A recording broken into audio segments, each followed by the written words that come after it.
Well, we've now seen how oils are blended, how they're all put together, but the real proof is out on the racetrack. And what better place than to be at Donington? We're with the Suzuki World Superbike team. We're going to have a word with Jamie Whitham and Lester Harris, the team manager, and our friend Trevor Kemp. Well, you can have all the technology you like, all the oils you like, but without a star rider, your star bike isn't going to go far. And here's a guy who is a star. That's true, isn't it, Jamie? Sometimes. No, you're being modest. How's the season going so far? Yeah, quite well. A bit of a steady start, it's fair to say, but things have looked up just lately, and we've had a couple of rostrum positions, and we're quite happy with the way things are progressing. You've certainly put a lot of work in on the bike, haven't you? And has it mainly been chassis work? Yeah, mainly chassis work. The engine's been quite strong all year. We've a couple of times we've been fastest bike through the speed trap. So yeah, mainly chassis work, suspension and linkage and geometry, but we're making progress. Now, I know you're known as a rider who can feed back to mechanics just what is going on with the bike and all the rest of it. You're a good guy at setting up, so I've been told. But when it comes to things mechanical, like the engine, do you give the engine a thought when you're absolutely nailing it? Yeah, for sure. I mean, I don't think you can go around the track just listening to the engine and because you've got so much more things to think about. But sure, I mean, you hear what the engine's doing, and certainly places like Hockenheim where you've got such long straights and you just sat on the bike with it nailed full open, and it's hard to appreciate how the engine actually will stand up to such revs, you know. Certainly at Hockenheim, I thought a couple of times, Christ, how can it keep going when it's just revving it's revving flat out for miles. Yeah. But they seem to keep going. So, but yeah, I mean, I've heard things and come in, and it's fortunately this year it's not been major blowups, but sometimes it can be. But this year we've been fairly sound. We've had a couple of odd noises from bits of the bike, but it's never been the engine. Well, that's good news. Now, again, I know from when I met you last time, you like playing with sort of mechanical bits and pieces, as it were. What about engines? I know you don't work on these, do you? But I mean, do you ever play around with engines, or did you when you were younger, much younger?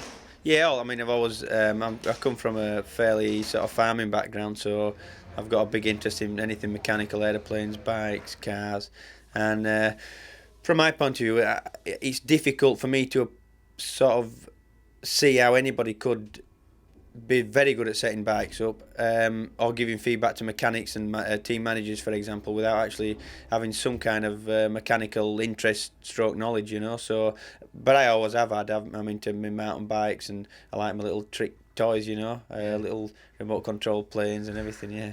Lester Harris, team manager for the World Superbike squad for Suzuki at least, if not the whole world.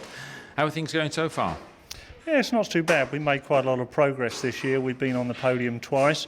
There's still quite a lot of work to do, but it's Suzuki's approach to World Superbike is that it's a long-term development program to improve the road bike, the GSXR 750, on which our bike's based. And this testing, we're at Donington, and in fact we're doing evening testing. How often do you have to do this? Well, the evening test actually is fairly inconvenient for us. We decided there was some work that we needed to do. We wanted to test at Donington because it's one of the venues we race at, and we have some data for here.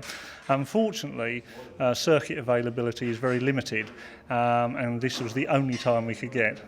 That's true. And there's noise restrictions here as well, isn't there? Yes, unfortunately that's an even bigger problem. Because of the location of the circuit, on several days you have to keep down to a fairly low noise limit. But in fact, for what we're going to do tonight, this is not such a problem because we're doing comparative tests. And if the overall engine performance is down a little, it doesn't matter so long as it's consistent throughout the evening. All right. And just out of interest, I mean, I know this from earlier, but you're actually running with a road bike silencer, aren't you? Well, we had to. We tried to just silence the race pipe down a little, but it was just too close to the noise limit, so we decided rather than lose valuable track time, we would just alter the carburation, fit a road silencer, and just live with the fact that the engine performance would be a little down. Yeah. Looking at the engine here, this is a standard engine that you run. I don't know when this one last did service, but I can see it is a used one. Just how different is this from a road engine? Well, World Superbike's a fairly strictly controlled formula. The basic engine has to remain the same as the road bike, but they're already in a very high state of tune. But apart from the addition of a dry clutch, which is pretty essential for a racing engine, most of the components are very similar to the road bike, but a huge amount of attention to detail has been paid on reducing friction and just general efficiency. And that results in the increase in performance you see. This is the old traditional line, the old blueprinting, making sure you're matching tolerances and that. Absolutely. Yeah. This is all about attention to detail. Yeah, and this is how you get your reliability and all the rest of it. Yeah. But also you get reliability from oil, which is where this guy comes in. This rather catchy slogan of yours, you say it so I don't get it wrong. Oh, research-led race bred. Yeah, well, that's it. I should have been able to say that dead easy. But I mean, there is a lot in that, isn't there? Yes, we obviously we sponsor race teams to get brand awareness, but most important, we have a technical liaison with the various works teams, and it's data for us. It's development of product. This type of racing is for the motorcycle of the future, or a production bike 2 or 3 years down the road. So for us, we are developing oils with them for when that bike comes out, and we learn a lot from this. At present, we have done a lot of dyno testing with Lester and his team, and specifically for horsepower gains, and but also with complete reliability.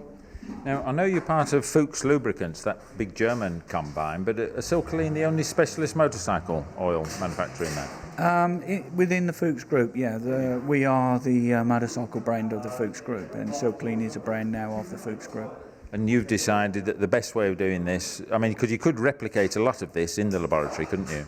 Yes, we could, and but the proof of the pudding is on the racetrack, because although even with dyno testing, it doesn't throw up a racing condition, and sometimes those racing conditions can be replicated on the road.